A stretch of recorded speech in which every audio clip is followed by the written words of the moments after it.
Hey guys, Koura Linda here, and welcome to my podcast, Filmmaking, Actually. As I mentioned in the intro episode, sometimes there's going to be some other people covering other topics who know things better than I do, such as my husband, the Executive Vice President of Space Dream Productions, Spaceship. But you can call him Spacey if you like. That's what most people do. Spacey was honored to host a workshop for the Organization of Independent Filmmakers titled How to Not Have to Fix It in Post. In this episode, part one of the workshop, Spacey discusses how to utilize the perspective of an editor to prevent a world of fix it in post. He also talks about the value of hands-on experience in editing across all aspects of filmmaking, like watching for continuity on set, knowing how to properly get good sound, knowing what kind of coverage you should shoot, and general story writing from when you first launched the project in the first place. All of these things come together to bring your project into post-production in a way that can save time, money, and headaches. So, enjoy. First of all, hello. Thank you for being here. I also want to thank the Organization of Independent Filmmakers for having me. Last week, my wife, Koura, presented the workshop on how to make a great film on a deadline. I highly recommend that you check that out. I am here to discuss the topic, how to not have to fix it in post. Okay, I got the title right. I was just thinking like, I'm going to screw this up and then I'm going to have to fix it in post, and that would be a very meta thing. So yay for me. First, some general information about myself. I am Spaceship. That's the name on all the stuff I release, work on, and edit, but you can call me Spacey. You can call me Spencer Shipton. Just don't call me late for dinner. I am Vice President of Space Dream Productions with those kind of jokes, so you can see why I'm Vice President, which is an independent production company through which 21 completed projects have received over 50 film festival acceptances internationally, nearly 70 award nominations, and we've won 24 awards. Our short film Tidings, which I directed and worked on as an editor, was the winner of the 2020 Miami 48-hour film project.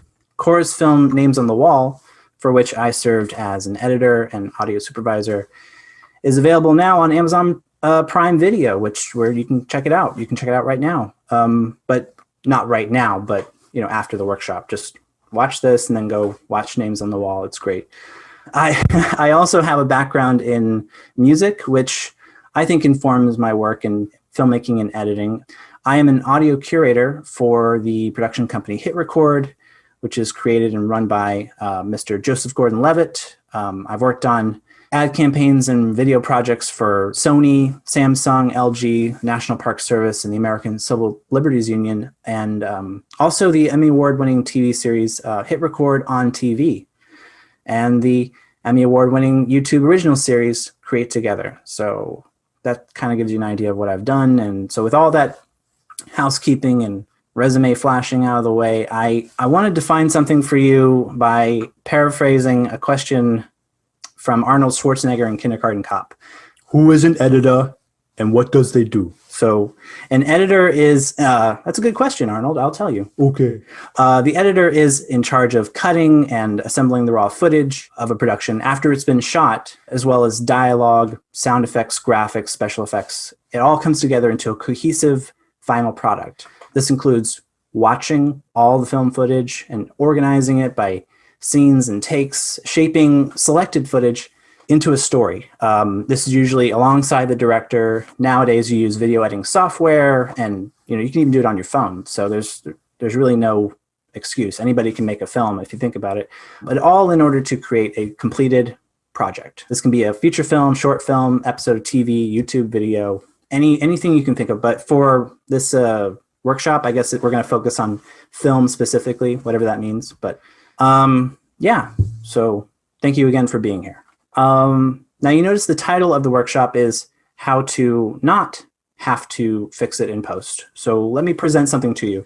A metaphorical, all too common fix it in post, worst case scenario, TM. This is all for the sake of example. It's not to make anyone look bad. It's not to make anybody look especially good. It's just kind of a metaphorical scenario. So picture, if you will, the editor as like an auto mechanic that is competent. They know what they're doing. They know how to get it done. And they're about to clock out for the day. And just for the sake of illustration, don't take this personally, but picture some producers and directors and writers and all that as a bunch of exhausted carpoolers pushing a broken down car up the drive into the body shop. The windows are smashed in. Steam would be rolling out from under the hood if there was a hood, and it's got 4 flat tires. So picture that car as fix it in post. It's the result of, we'll fix that later, or that's not my problem, or, it's like, looks good from my house.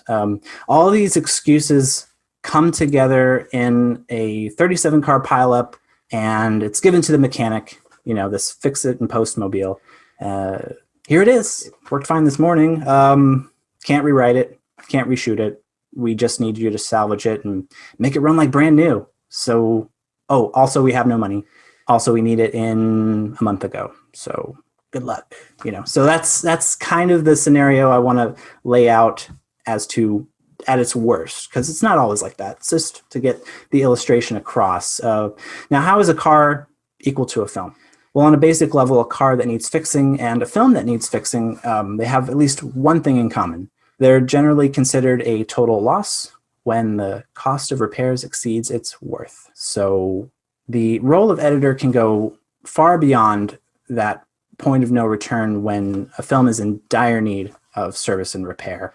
So through all stages of filmmaking, from your initial idea, story development, to writing the screenplay, to pre-production, and even for your production, for principal photography, utilizing an editor's perspective. That's kind of what I want to go from here, is the editor's perspective. It can save you time, money, headaches. It's a way of noticing all those dashboard lights when they do come on, the check engine light, the check engine light, if you've ever seen Big Bang Theory. For something that is all too often put off until post-production, I suggest that you front-load editing into your filmmaking, because it can make the difference between having a film that works and a film that is totaled. So everybody fasten your seatbelt, do the clicky thing. I don't know car parts, I'm sorry. So that's, yeah. What is an editor's perspective? Well, it's a qualified term. I don't claim to know the one true all-knowing perspective of the editor. When I say an editor's perspective, I simply mean my perspective. The perspective is mine. This is what I perspect. That's not a word, but try using in Scrabble. Let me know how it goes. There's a scene from a film called Waiting for Guffman. It's one of my favorite movies. It's where the dentist character, played by Eugene Levy, is introducing himself, and he's kind of has aspirations to be an entertainer. And he goes, people say you must have been the class clown. And I say, no, I wasn't, but I sat next to the class clown and I studied him. So that's kind of my whole way of doing a thing, is metaphorically sitting next to as many class clowns as possible and studying them. Although I wouldn't use such a disciplined word as study. It's more like, good artists copy and great artists steal.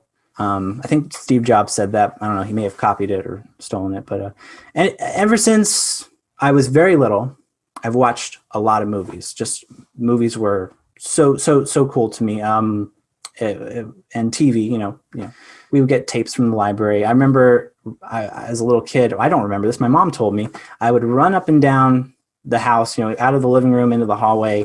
Whenever we watch Willy Wonka and the Chocolate Factory, there was a scene where Charlie Bucket finds, I don't know, I'm spoiling it for you if you haven't seen a movie that came out 50 years ago, I'm sorry. But he discovers the last golden ticket, and he's told, run, Charlie, run for your, run straight home. And I would just run back and forth. So I absorbed movies, I watched them, and just they became part of me. And they gave me a feeling, like a really good feeling, that's Mr. Rogers. And then going into the mid-90s, my dad, in order to bond with him, we would go to the movies once a week or once every other week. So for about 4 or 5 years straight, I saw movies, in their first run in the theaters.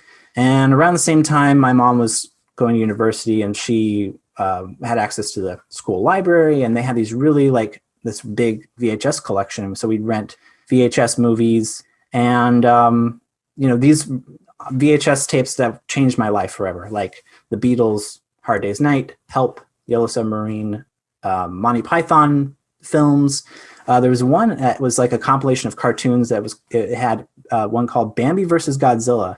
It's really strange and wonderful. And Stanley Kubrick films. I don't know if I should be sharing this, but when I was 14 years old, I saw Eyes Wide Shut in theaters.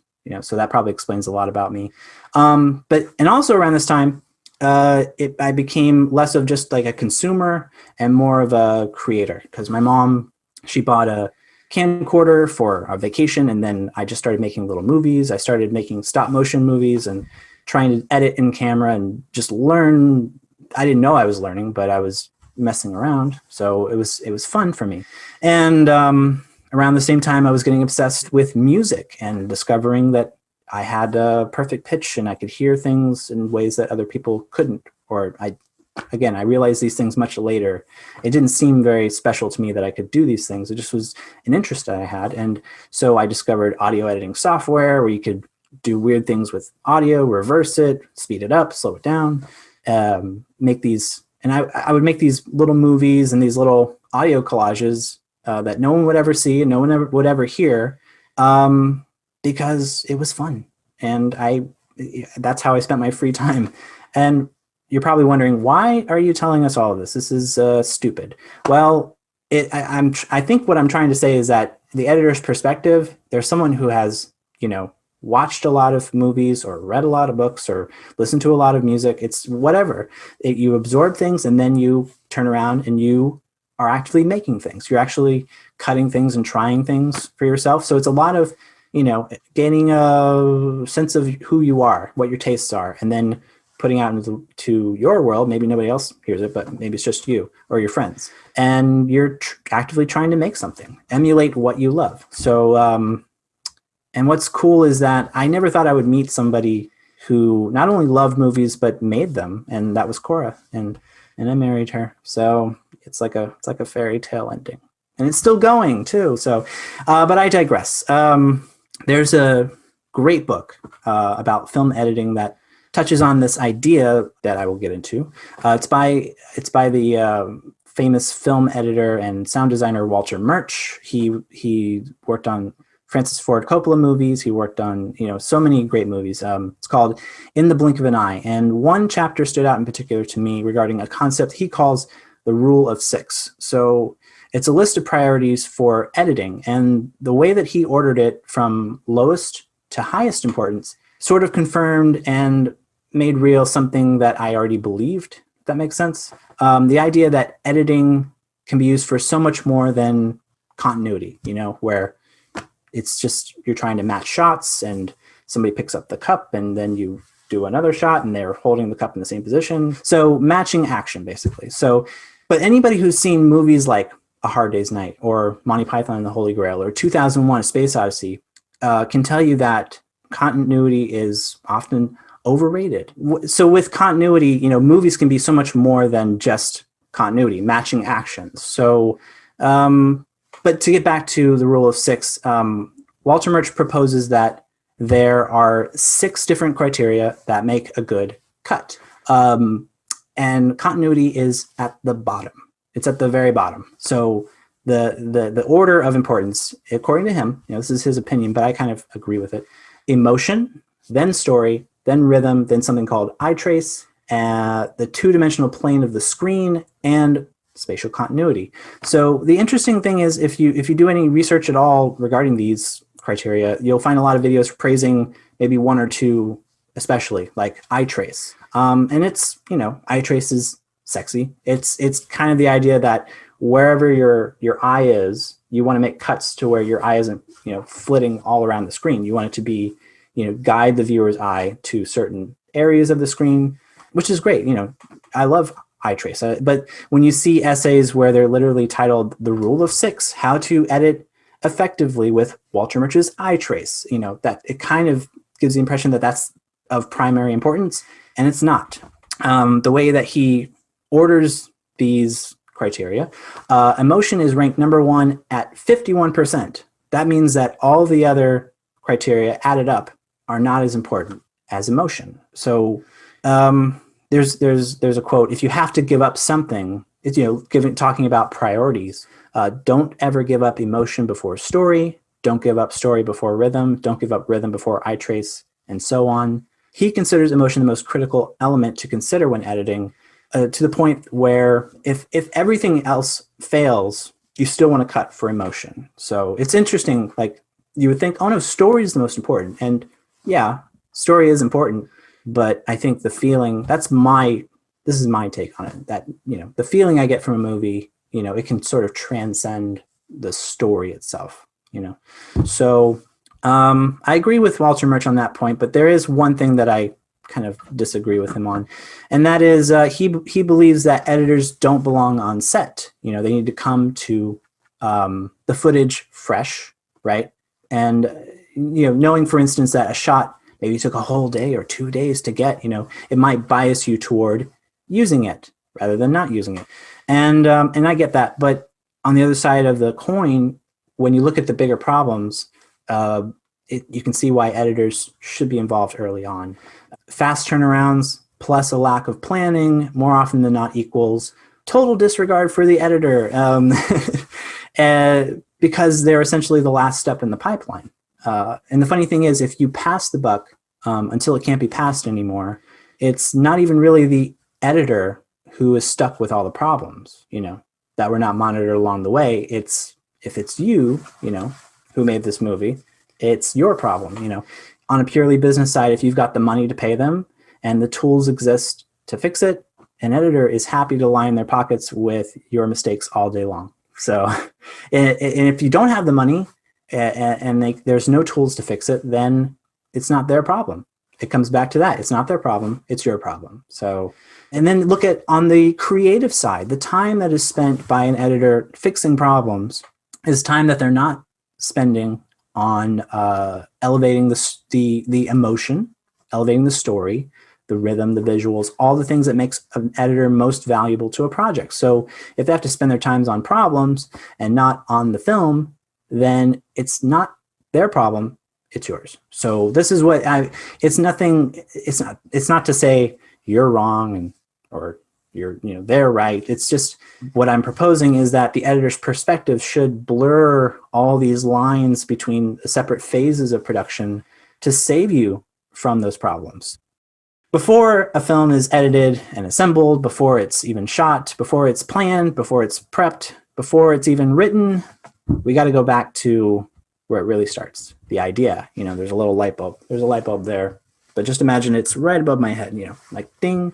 I want to talk about a fantastic area of filmmaking in terms of its creative process and the amazing results, amazing track record, as well as the editor's perspective, and that's animation, specifically Pixar. Pete Docter is a director, animator, screenwriter, amazingly talented, storyteller who contributed to the story and characters of Toy Story. He wrote treatments for Toy Story 2 and WALL-E, and he directed Monsters Incorporated, Up, Inside Out, and Soul. So great track record, I think. And he gave a talk where he said it all starts with an idea, and you develop the idea, and if it's a good idea, it moves into story development. And so that's where they talk about the idea, they research, they kick it around, and within the development team. And sometimes that's as far as an idea goes. It might go there, but it might die there too. So from an editor's perspective, this is great. I approve. Good ideas never die. And bad ideas should never make it past that development stage and into the writing and into the production itself. And that's subjective, because there might be someone out there who doesn't like any of your ideas, and that's their problem, because art is subjective. But a good idea, I think, is one that eventually knows what it wants to be. For instance, think in terms of genre. When you tell a story, you are promising to deliver a certain kind of experience. If you want someone to watch your horror thriller, it's different from asking someone to watch your rom-com. So you got to know your audience. You got to know, there's certain things that you need to satisfy in terms of a genre experience. And your idea can transcend genre, right? It can encompass a lot of different types of, it can be a mashup or whatever, but it shouldn't be devoid of genre. So a good idea is worthy of being more, in that you're not only meeting your expectations or a given audience's expectations, you're exceeding them. So back to the Pixar creative process.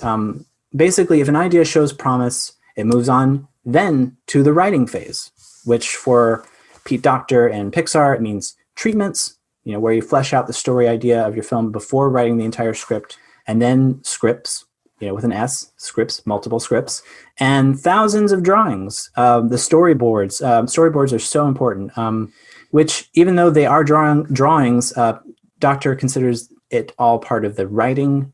It's an extension of the script process. So before I continue on that line of thought, though, regarding how animated films are developed, I just want to point out storyboarding as a great way to bridge the gaps of developing story. It has to kind of leap from, black typewriter font on a white page to pointing cameras and microphones at people and places and things. So visualizing your story, even if you're not the world's best visual artist, can make a big difference and make editing a lot easier. We have a masterclass subscription, and so many directors who do masterclasses illustrate this point. Martin Scorsese, he talks about it. James Cameron has a new one, and he talks about it there. They, as kids, would draw what they thought maybe were like comic books, right? But in fact, they were storyboards. They were thinking in terms of camera movement and cuts and transitions and, focusing our eyes on what we're supposed to see, where we're supposed to see it, how we're supposed to see it. That's not just the mind of a director or a cinematographer, but an editor as well. That's very important. But back to Pixar, you might be asking, what does animation have to do with editing? I don't understand. Like, what? Well, because animated films aren't something you think of as needing to be edited, right? You think the scenes are written, and then the shots are animated, and then they're put together in the right order, right? They just like slap it all together and then shove it out the door, and that's how you get, up. Well, there's a great video by Andrew Saladino on his YouTube channel, Royal Ocean Film Society, where he goes into a lot of detail on this, and it's really interesting. The process of editing an animated film involves far more than we normally think of an editor doing, because it's actually one of the longest lasting and most intensive roles in the entire production. What creates a lot of problems for post with live action, you shoot first, you edit later, right? Where animation prevents a lot of those problems by doing the reverse. You edit first and shoot later. So it's interesting because that it seems like you're just like flipping the whole thing upside down. It doesn't make any sense. Why would you do that? Well, no, the directors and writers of animated films, Pixar, sure, but other ones as well, other animation studios as well, they want the editor to sit with them and figure out the movie together. Sometimes editors get a chance to help write the movie. So it's fascinating because it's different from how we intuit it, right? We think of it as, well, the editing comes later. And you might think that that's how animated movies have to be made, right? It has to be a backwards process because there's a spontaneity to live action, and you can throw caution to the wind and just start experimenting and playing around, towards the end. But in animation, you have to do all that at the beginning, because of the labor-intensive, the time-consuming process of animating. But just all you have to do is look at Pixar's track record in terms of emotion, in terms of story. Just look at Pete Docter's track record. Monsters Incorporated, Up, Inside Out, Soul. These are heartbreaking movies. These can be life-changing. There's a great quote from Docter regarding the process of getting the story in the can and how it requires a lot of ideas being crumpled up and tossed into a different can. I'll just read the quote real quick. Why? Why do you do all that? Why don't you just get it right the first time? The problem is we know we're going to be wrong. And if we don't allow ourselves to be wrong, we're never going to do anything new. We're just going to rely on things that we know already work. So for us, making mistakes is an essential part of our process. We're not embarrassed by it. In fact, we planned for it. So I love that, because from a fix and post perspective, you think, the idea is to eliminate mistakes. And in fact, it's just better to get all of your mistakes out of the way as early on as possible, because that's kind of like my story of like learning to, make movies as a kid and learning to edit as a kid. If you get all of your bad stories out of the way early, I'm not saying that my stories are great now. I'm just saying, you get the idea. Kind of like the 10,000 hours concept, that the Beatles, for example, like they got all of their bad songs out of them before they came to America, basically. So it's interesting to think in that way, that you might as well get all of their mistakes out of the way. Plan for making mistakes, give yourself room to make mistakes. So some quick tips for writing from an editor's perspective. I'll just kind of read these off and expound. Take your time. If you're working on a deadline, that can be tough, but if you're drafting screenplay, if you're trying to write something, take some time away from your script to recharge your creative juices, because this is true for film editing too. You can't just be a slave to the computer the whole time. You have to go out and get some sunshine.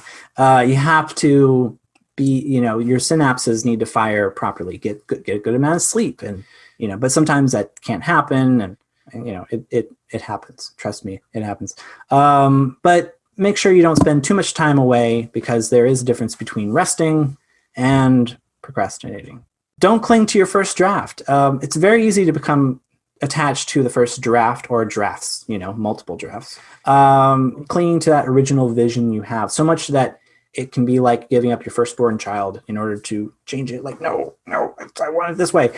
You're going to have to learn to let go and be open to major changes, because great ideas ultimately come from revising and refining good ideas. So it's a process that requires an open mind, which you can't have if you're, first draft only. That's only, you have to be open to revisions. That's kind of the Pixar process too. I just bumped the little thing. Cut scenes that don't further emotion, story, rhythm, etc. And by cutting scenes, I mean eliminating them. Get rid of them completely, just like gone. Every scene in your film has to have a specific purpose, that helps move the story forward, moves viewers toward the conclusion. To decide whether or not a scene should be cut, just ask the question, what is this scene's purpose? And does it help my movie get to where I want it to go? If you can't think of the purpose, in relation to the plot, where it's supposed to go, you have to get rid of it. You have to. But also know the difference between what to cut and what to keep, because, a scene that might otherwise get cut because it doesn't further the story, but feels emotionally right, relating to the rule of 6, don't cut it. There's no reason to cut it if you truly believe, if you're fighting for it. And also this is something that I do when I write, and I don't think I'm the only one that does this, but I want to share it.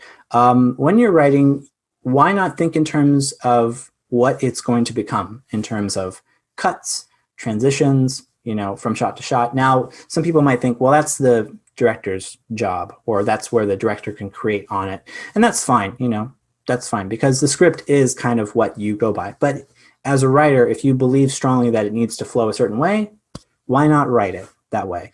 So in terms of a simple, cut versus a transition, do you dissolve to show the passage of time, or do you cut?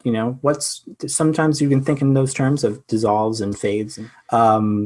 Cutaways, if you want to do an insert, you can write that into your script. If you want to see a close-up of something, or if you want to, focus our attention, thinking visually is a good way to do that.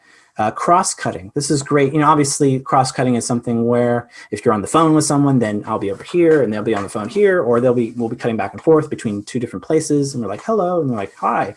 But you can also cut between literal past, present, future, or memory, or, imagination or dreams. You can cut back and forth any way you want. So cross-cutting is a great way to do that. Jump cuts, disjointed edits in the same action, that's a technique that you can use in your writing. And match cuts. Match cuts are so, if you've ever seen, there are some famous ones. There's obviously Lawrence of Arabia. He blows out the match and it goes to a the sunrise or sunset. It's like, it's really, there's a lot of power in just the images. And that leads us to the next point. This is my own pet thing. So cut dialogue, create visuals. Dialogue is important, and you can write your film like a novel, and that's totally fine. That your characters can talk.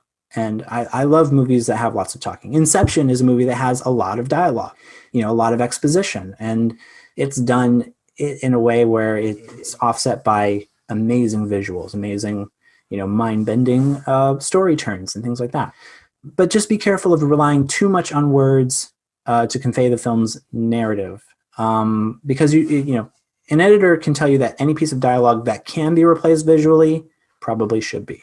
Cutting unnecessary dialogue and replacing it with visual storytelling can make your audience much more engaged, because they will be actively participating in the interpretation of your film's underlying messages. So something to consider. A good example is the first 9 minutes of the Pixar movie Up. It's largely a silent film that goes through an entire lifetime of a married couple, and it's beautiful and heartbreaking. And now there are exceptions. Anyone who's seen Inglourious Bastards, the first 20 minutes, it's a lot of dialogue, a lot of talking. But because Quentin Tarantino is known for that novelistic approach, but he also understands how to use it to build suspense, and he can draw the viewer in, visually as well. So this is Rearranging Scenes. This is a fun thing. This is fun for because there's so many ways to do it, and the purposes can change. It can help your film be more smooth or not be more smooth. It can make surrounding scenes much more compelling or seem not as compelling at first, because you can misdirect, you can conceal information, you can reveal it later. That's just by moving scenes into different places. This is something that's done all the time, where a script is a certain way, and then you get to the shooting of the film, and then they get to post-production, and they're like, for some reason this isn't working. Like the original Star Wars film, A New Hope, there was a lot more scenes of Luke Skywalker's life on Tatooine that ended up getting cut for whatever reason. We don't get introduced to him until about 20 minutes into the movie, and we just pick up. We don't really need to know a lot of his backstory to know that he doesn't enjoy being where he is. He feels like he's lacking in some way. What's interesting about Star Wars is that the original film is that it was a big budget film, and it had so many production problems in terms of time, money, headaches. And I just wonder what it would have been like, especially for George Lucas. I think he ended up having to, being admitted to the hospital during the making of it, I think. But just imagine if he had, in the writing stage, used the same tools of editing for writing that he did for assembling the film. So why not learn from the best and apply the methods to the film far earlier in the process, So rearrangement is a very powerful tool. So, now you might be thinking, no, I just want to write. I just have my ideas, and this is my story, and I just want to write it the way I want to write it. So just leave me alone. I don't want an editor. I don't want anything, and that's valid. That's a totally valid feeling. I don't want to invalidate that. But if I can just offer my editor's perspective, it can be really beneficial. And the process at Pixar, it's not one person writing. Usually it's a team of writers. It's a team effort. They have these strong ideas of what they think will work, and they spend their time essentially trying to convince each other as desperately as they can, if they really believe in something. And if it works, it stays. And if it doesn't, it gets cut. That can lead to very spirited discussions, which I think something that I've learned is that as long as the disagreement is about the work, you want to have good relationships between, on your team. That's very important. Very important. Harmony is important, but as long as the disagreement is about the work, it's good to have some fights. In the end, what's right is not the creators, it's the audience, right? So you might feel passionately about an idea or a joke or some kind of story beat, but you put that up on the screen, and if it doesn't land with the audience, then you have to be willing to admit that didn't work, and you got to go back and figure out what will work.